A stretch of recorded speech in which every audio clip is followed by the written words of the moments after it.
Mala Shihab Thangal charitable ട്രസ്റ്റിന്റെ കീഴിൽ ആരംഭിക്കുന്ന ശിഹാബ് തങ്ങൾ മെഡിക്കെയർ കെട്ടിടത്തിന്റെ ശിലാസ്ഥാപനം നടന്നു. പാണക്കാട് സയ്യിദ് ഹമീദ് അലി ശിഹാബ് തങ്ങൾ ശിലാസ്ഥാപനം നിർവഹിച്ചു. മാള എന്ന ഈ പ്രദേശത്ത് മാള കേന്ദ്രമായി ബഹുമാനപ്പെട്ട ശിഹാബ് തങ്ങളുടെ നാമധേയത്തിൽ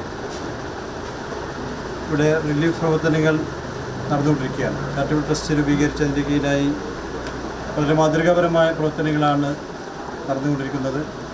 അതിന് സ്വന്തമായൊരു കേന്ദ്രം സ്ഥാപിക്കുന്ന ലക്ഷ്യത്തോടു കൂടിയാണ് അതിൻ്റെ മെഡിക്കെയർ സെൻറ്റർ ഇന്നിവിടെ ശിലാസ്ഥാപനങ്ങൾ നിർവഹിക്കപ്പെട്ടിട്ടുള്ളത്.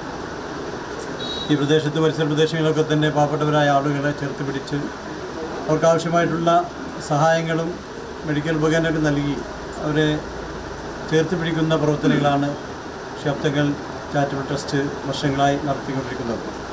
മാള ഗ്രാമപഞ്ചായത്ത് president P K Radhakrishnan, trust രക്ഷാധികാരി ബഷീർ മാളിയേക്കൽ, ചെയർമാൻ അൻവർ മാമ്പ്ര, മുസ്ലിം ലീഗ് ജില്ലാ secretary Noushad Valoor, Shihab Thangal trust treasurer Ashir Kattikkarakunnu, Nisar Puthenchira, MI Subair, Saleem Kalady, Muhammad Kutty Chalakudy, Abdul Salam Thaliyath, Abdul Azeez Haji, ward member Jayaraj Vakkayil എന്നിവർ സംസാരിച്ചു. ജനപ്രതിനിധികൾ, വിവിധ മത, രാഷ്ട്രീയ, സാമൂഹിക പ്രവർത്തകർ എന്നിവർ പരിപാടിയിൽ പങ്കെടുത്തു.